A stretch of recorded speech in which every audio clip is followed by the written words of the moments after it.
Hi friends, welcome back to SNS tips. Today's recipe Ugadi special Bobbatla recipe. ఈసారి బొబ్బట్లను ఇలా ఒకసారి పాకం పట్టుకొని ట్రై చేయండి. చాలా అంటే చాలా బాగుంటాయి. పూర్ణం కూడా ఎక్కువ రోజుల పాటు నిల్వ ఉంటుంది. అలాగే బొబ్బట్లు అనేటివి 2-3 డేస్ వరకు కూడా సాఫ్ట్గా అలానే ఉంటాయి. ఎలా చేసుకోవాలో చూద్దాం. ముందుగా ఒక గ్లాస్ వరకు శనగపప్పును తీసుకోవాలి. ఇలా ఒక బౌల్లోకి వేసుకొని ఒక 2-3 టైమ్స్ వరకు మంచిగా వాష్ చేసుకోవాలి. ఇలా వాష్ చేసిన తర్వాత ఇప్పుడు పప్పు మునిగేలాగా వాటర్‌ని వేసుకొని టైం ఉంటే 1 అవర్ పాటు, టైం లేకుంటే హాఫ్ అన్ అవర్ పాటు నానబెట్టుకోవాలి. ఇలా నానబెట్టుకోవడం వల్ల పప్పు అనేది త్వరగా ఉడికిపోతుంది. చూసారు కదా! ఇలా హాఫ్ అన్ అవర్ పాటు నానబెట్టుకున్న తర్వాత స్టవ్ పైన ఒక మందపాటి గిన్నెను పెట్టుకొని అందులోకి 3-4 గ్లాసెస్ వరకు వాటర్‌ని వేసుకొని మూత పెట్టుకొని హై ఫ్లేమ్‌లో మరిగించుకోవాలి.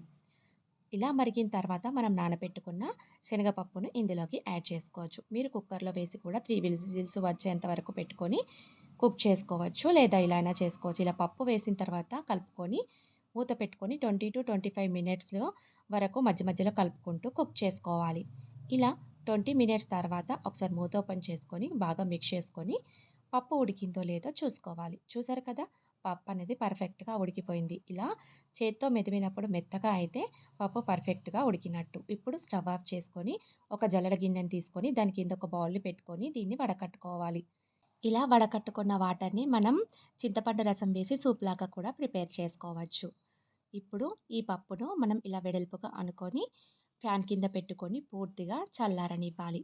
ఇది చల్లారేలోగా మనం ఇప్పుడు ఇందులోకి షుగర్‌ని తీసుకుందాం. ఒక గ్లాస్ శనగపప్పుకి ఒక గ్లాస్ షుగర్ అయితే పర్ఫెక్ట్‌గా సరిపోతుంది. షుగర్ స్వీట్ ఎక్కువ తినే వాళ్ళైతే ఇంకో 4, 5 స్పూన్స్ కూడా యాడ్ చేసుకోవచ్చు. మీరు షుగర్‌కి బదులుగా బెల్లాన్నైనా తీసుకొని ప్రిపేర్ చేసుకోవచ్చు. ఇందులోకి ఒక ముప్పావు టీ గ్లాస్ వరకు వాటర్‌ని వేసుకోవాలి. ఈ షుగర్ అంతా తడిచేలాగా. ఎక్కువ వాటర్‌ని వేసుకుంటే పాకం రావడానికి టైం పడుతుంది కాబట్టి ఇలా కొంచెం వాటర్‌ని వేసుకొని బాగా మిక్స్ చేసుకోవాలి. ఇలా మిక్స్ చేసుకున్న తర్వాత స్టవ్ పైన పెట్టుకొని మీడియం ఫ్లేమ్‌లో దీన్ని బాగా కలుపుకుంటూ షుగర్ అంతా కరిగించుకోవాలి. ఇది కరిగేలోగా మనం 3 ఇలాచీలను తీసుకొని పొట్టు తీసుకొని పౌడర్ చేసి పక్కన పెట్టుకోవాలి. చూసారు కదా! శనగపప్పు అనేది పూర్తిగా చల్లారిపోయింది. ఇలా పొడి పొడిలా వస్తే మనం చేసుకునే పూర్ణం అనేది ఎక్కువ రోజుల పాటు నిల్వ ఉంటుంది. ఇప్పుడు దీన్ని మిక్సీ జార్‌లోకి వేసుకోవాలి. ఇలా వేసుకొని మూత పెట్టుకొని మరీ మెత్తగా కాకుండా ఇలా ఆన్ అండ్ ఆఫ్ చేసుకుంటూ రవ రవలాగా వచ్చేలాగా మిక్సీ పట్టుకోవాలి. చూసారు కదా! వీడియోలో చూపిస్తున్నట్టుగా ఇలా కొంచెం రవ్వ రవ్వలాగా పొడి పొడిలాగా వస్తే మనం చేసుకునే పూర్ణం అనేది పర్ఫెక్ట్‌గా ఉంటుంది. ఇప్పుడు షుగర్ కూడా పర్ఫెక్ట్‌గా కరిగిపోయి చిక్కబడడం స్టార్ట్ అయిపోయింది కదా! ఇందులోకి ఒక స్పూన్ వరకు నెయ్యిని యాడ్ చేసుకొని కరిగే వరకు బాగా మిక్స్ చేసుకోవాలి. ఇలా మిక్స్ చేసుకున్న తర్వాత ఒక 5 మినిట్స్ తర్వాత మనకు ఇలా పొంగనేది రావడం స్టార్ట్ అయిపోతుంది. చూసారు కదా! వీడియోలో చూపిస్తున్నట్టుగా ఇలా పొంగొచ్చిన తర్వాత కొంచెం లైట్‌గా చిక్కపడే టైంలో కలుపుకుంటూ చూసుకోవాలి. మరి ముదురు పాకం కాకుండా లేత తీగ పాకం వస్తే సరిపోతుంది. ముదురు పాకం వస్తే మనకు పూర్ణం అనేది గట్టిగా అయిపోతుంది. ఇలా వీడియోలో చూపిస్తున్నట్టుగా లైట్‌గా తీగలాగా వస్తే సరిపోతుంది. అప్పుడు స్టవ్ ఆఫ్ చేసుకొని ఇందులోకి ఇలాచీ పౌడర్‌ని వేసుకొని బాగా మిక్స్ చేసుకోవాలి. ఇలా మిక్స్ చేసుకున్న తర్వాత మనం ముందుగా మిక్సీ పట్టుకున్న శనగపప్పును ఇందులోకి కొద్ది కొద్దిగా వేసుకుంటూ బాగా మిక్స్ చేసుకోవాలి. ఇలా మనం వేసేటప్పుడే చూసుకోవాలి. ఒకవేళ గట్టిగా అనిపిస్తే కొంచెం పూర్ణాన్ని ఆపడమా, లేదా మెత్తగా అనిపిస్తే ఇంకా కొంచెం యాడ్ చేసుకోవాలి. ఒకవేళ మీకు ఈ పూర్ణం అనేది చేసుకున్నప్పుడు గట్టిగా అయిపోయిందంటే అందులోకి వేడి పాలను వేసుకొని అప్పటికప్పుడుగా ప్రిపేర్ చేసుకోవచ్చు.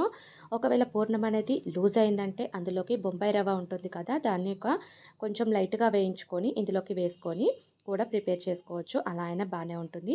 కానీ మనం తీసుకున్న పర్ఫెక్ట్ కొలతలకి మన పూర్ణం అనేది పర్ఫెక్ట్‌గా వచ్చింది. చూడండి వీడియోలో చూపిస్తున్నట్టుగా ఈ విధంగా మనకు చేతికి అంటుకోకుండా ఇలా ప్రెస్ చేస్తే ఈ విధంగా ఉండాలి. ఇది పర్ఫెక్ట్‌గా వచ్చినట్టే. ఇది పూర్తిగా చల్లారే వరకు పక్కన పెట్టుకుందాం. ఈలోగా మనం ఒక బౌల్‌లోకి ఒక గ్లాస్ వరకు మైదా పిండిని కానీ లేదా గోధుమ పిండిని కానీ తీసుకోవాలి. నేను మైదా పిండిని తీసుకొని ప్రిపేర్ చేసుకుంటున్నాను. ఇందులోకి కొద్ది కొద్దిగా వాటర్‌ని వేసుకుంటూ మరి చపాతీ పిండిలా గట్టిగా కాకుండా కొంచెం మెత్తగా ఉండేలా చూసుకోవాలి. ఇందులోకి ఒక 2 స్పూన్స్ వరకు ఆయిల్‌ని కానీ, నెయ్యిని కానీ ఏదైనా వేసుకొని బాగా మిక్స్ చేసుకోవాలి. వీడియోలో చూపిస్తున్న విధంగా వేళ్ళతో ప్రెస్ చేసుకుంటూ చేతికి అంటుకోకుండా వచ్చేంత వరకు మనం కలుపుకోవాలి. ఇలా బాగా మిక్స్ చేసుకోవడం వల్ల మనకు బొబ్బట్టు అనేటిది సాఫ్ట్‌గా ఉంటుంది. ఇలా బాగా మిక్స్ చేసుకున్న తర్వాత మూత పెట్టుకొని ఒక హాఫ్ అన్ అవర్ పాటు పక్కన పెట్టుకోవాలి. ఇలా హాఫ్ అన్ అవర్ తర్వాత చూసారు కదా! పిండి అనేది బాగా నానిపోయింది. ఇప్పుడు మనకు కావాల్సిన సైజులో పూర్ణాన్ని తీసుకోవాలి. మీరు ఏ సైజులో చేసుకోవాలనుకుంటే ఆ సైజులో చేసుకొని ఇలా ప్లేట్‌లోకి వేసుకొని పక్కన పెట్టుకోవాలి. అలాగే చిన్న పిండి ముద్దను తీసుకొని ఇలా వేళ్ళతో ప్రెస్ చేసుకొని మనము ముందుగా చేసుకున్న పూర్ణం ఉంటుంది కదా! దాన్ని ఇందులోకి పెట్టేసుకోవాలి. ఈ విధంగా పెట్టుకొని పిండిని ఈ పూర్ణము మునిగేలాగా ఇట్లా వేళ్ళతో ప్రెస్ చేసుకుంటూ చేసుకోవాలి. ఈ విధంగా చేసుకున్న తర్వాత ఎక్స్ట్రా వచ్చిన పిండి ఉంటుంది కదా! దాన్ని తీసివేసేసుకోవాలి. ఈ విధంగా ఎక్స్ట్రా వచ్చిన పిండిని తీసివేసిన తర్వాత మనం చేతికి నెయ్యిని కానీ, ఆయిల్‌ని కానీ అప్లై చేసుకొని ఈ విధంగా వీడియోలో చూపిస్తున్నట్టుగా వేళ్ళతో ప్రెస్ చేసుకోవాలి రెండు వైపులా. ఇలా ప్రెస్ చేసుకున్న తర్వాత మనం చపాతీ చేసే పీట పైన కొంచెం పిండిని జల్లించుకొని ఈ మనము ప్రిపేర్ చేసుకున్న ఈ బొబ్బట్టును దీనిపైన పెట్టుకోవాలి. ఈ విధంగా పెట్టుకొని మనం చపాతీ చేసే కోల ఉంటుంది కదా! దాంతోని ఇలా రెండు వైపుల పిండిని జల్లించుకున్న తర్వాత ఇలా వీడియోలో చూపిస్తున్నట్టుగా మనం చపాతీ చేసిన విధంగానే చేసుకోవాలి. ఎలా అంటే అలా మనకు పల్చగా కావాలనుకుంటే పల్చగా, మందంగా కావాలనుకుంటే మందంగా మనం నచ్చినట్టుగా చేసుకోవచ్చు. పూర్ణం అనేది అస్సలు బయటికి రాదు. నెయ్యితోని చేసుకొని కూడా ప్రిపేర్ చేసుకోవచ్చు. కవర్ పైన నెయ్యిని అప్లై చేసుకొని ఈ విధంగా పైన మరొక కవర్‌ని పెట్టుకొని కూడా ప్రిపేర్ చేసుకోవచ్చు. లేదా పిండితోని చేసుకోవచ్చు. నూనెతోని కూడా చేసుకోవచ్చు. ఈ విధంగా చేసుకొని ప్లేట్‌లోకి వేసుకోవాలి. అలాగే మరొక బొబ్బట్టును కూడా ఇదే విధంగా పిండిని రెండు వైపులా జల్లించుకొని ఈ విధంగా మనకు కావాల్సినట్టుగా పల్చగా కోళ్ళతోని చేసుకోవాలి. ఒక ఎడ్జెస్‌కి లావు అనిపిస్తే ఇలా వేళ్ళతోని ప్రెస్ చేసుకొని ప్లేట్‌లోకి వేసేసుకోవాలి. అదే విధంగా మిగిలిన వాటిని కూడా ఇలా ప్రిపేర్ చేసేసుకోవాలి. మనం చూసారు కదా ఎంత సన్నంగా పర్ఫెక్ట్‌గా వచ్చాయో. ఇప్పుడు స్టవ్ పైన పెనాన్ని పెట్టుకొని కాలిన తర్వాత అందులోకి నెయ్యిని కానీ, ఆయిల్‌ని కానీ ఏదైనా వేసుకోవచ్చు.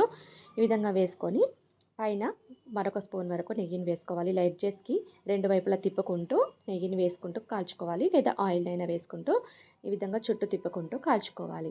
ఈ విధంగా వీడియోలో చూపిస్తున్నట్టుగా పర్ఫెక్ట్‌గా కాలిన తర్వాత ప్లేట్‌లోకి వేసేసుకోవాలి. అలాగే మరొక బొబ్బట్టును కూడా అదే విధంగా నెయ్యి వేసుకొని రెండు వైపులా తిప్పుకుంటూ నెయ్యిని అప్లై చేసుకుంటూ మంచిగా కాల్చుకొని ప్లేట్‌లోకి సర్వ్ చేసుకోవాలి. అంతే, ఎంతో టేస్టీ అయిన వేడి వేడి బొబ్బట్లు రెడీ అయిపోయాయి. ఈ వేడి వేడి బొబ్బట్టు పైన నెయ్యిని అప్లై చేసుకొని తింటే చాలా బాగుంటుంది. మీరు కూడా ఈ ఉగాదికి ఒకసారి పాకాన్ని పట్టుకొని ట్రై చేయండి. ఇలా సాఫ్ట్‌గా సూపర్‌గా వస్తాయి. ఇంట్లో వాళ్ళు కూడా చాలా ఇష్టంగా తింటారు. 2 డేస్ వరకు కూడా ఇలానే సాఫ్ట్‌గా ఉంటాయి. మిగిలిన పూర్ణం ఉంటుంది కదా! దాన్ని మనం స్టీల్ బాక్స్‌లోకి కానీ, లేదా ఇలా గాజు సీసాలోకి కానీ వేసుకొని మూత పెట్టుకొని ఫ్రిడ్జ్‌లో స్టోర్ చేసుకుంటే 20-25 డేస్ వరకు అస్సలు పాడవదు. సాయంత్రం టైంలో అప్పుడప్పుడు మనం ప్రిపేర్ చేసుకోవచ్చు. ఈ బొబ్బట్టు వీడియో మీకు నచ్చినట్టయితే తప్పకుండా లైక్ చేసి, షేర్ చేసి, సబ్స్క్రైబ్ చేయడం అస్సలు మర్చిపోవద్దు. Thanks for watching.